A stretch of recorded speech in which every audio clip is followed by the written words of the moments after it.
just went out and I was working on the ditch witch this morning. And I realized, you know what, I want to show you how well this soap works. It's my favorite.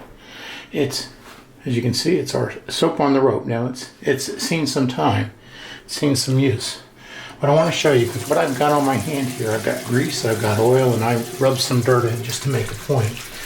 Because I've never been able to get grease off my hands using just a regular bar of soap. It just never works for me. And as you can see, because of the fact that we've got all these different, my wife's got all these different walnut shells and pumice, and I believe there's coffee grinds, just different exfoliants.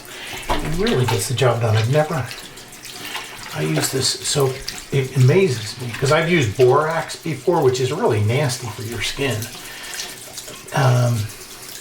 and Strobel, but this it just takes it right off. It's amazing. So if you've got kind of those hard jobs, really nasty hands, like I get sometimes working on the equipment on the farm, this soap really, really works well, and it's amazing. So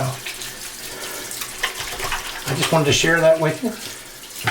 As you can see, oil greasy hand, completely clean.